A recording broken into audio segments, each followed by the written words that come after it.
لله وحده والصلاة والسلام على من لا نبي بعد أما بعد. قال الله تعالى في القرآن المجيد: أعوذ بالله من الشيطان الرجيم. بسم الله الرحمن الرحيم.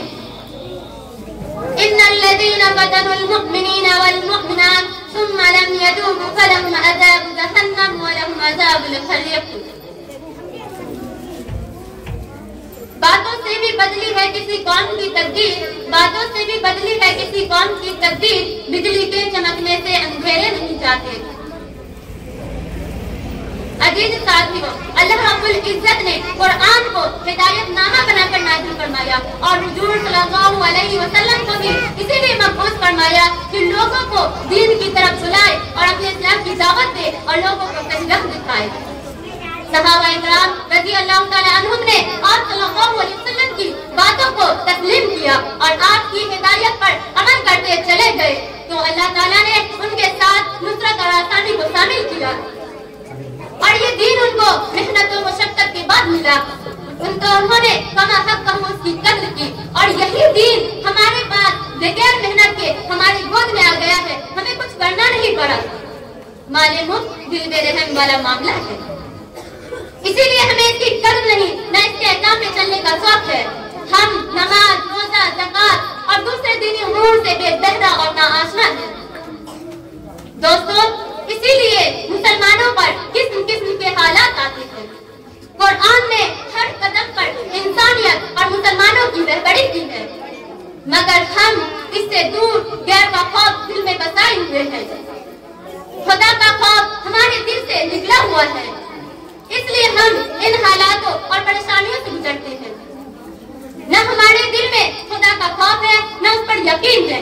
ساری نظر ہماری ظاہری اسباب پر ہے، اسی لیے ہم ان مصیبت اور پریشانیوں سے گزرتے ہیں.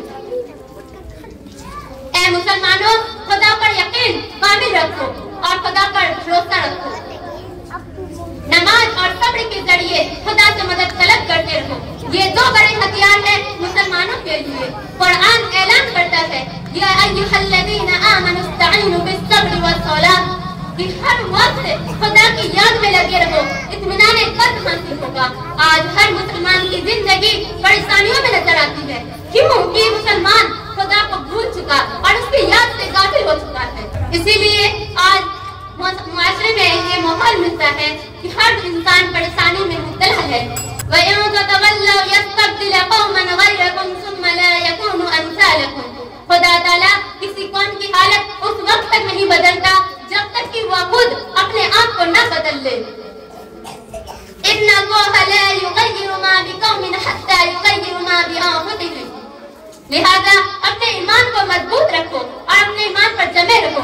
خدا سے مدد طلب استغفار کرتے رہو، اسی میں کامیابی کی صنعت ہے. حضور صلی اللہ علیہ وسلم نے فرمایا دو چیزیں جب تم میں ہوگی تو عذاب نہیں ہوگا، ایک میری ذات اور دوسرا استغفار. آج حضور صلی اللہ علیہ وسلم تو نہ رہے مگر استغفار تو باقی ہے. لہذا استغفار کی کثرت رکھا کرو اور خدا سے طلب مدد استغفار طلب کرتے رہو اور اللہ تعالیٰ سے دعائیں کرتے رہو اور خدا سے رجوع کرو اور اپنے گناہوں سے توبہ کرو. پھر دیکھنا ان حالاتوں اور مسائل سے کیسے چھٹکارا مل جاتا ہے. اللہ تعالیٰ ہمیں راہ راست پر چلنے کی توفیق اور ایمان پر خاتمہ نصیب فرمائے. آمین.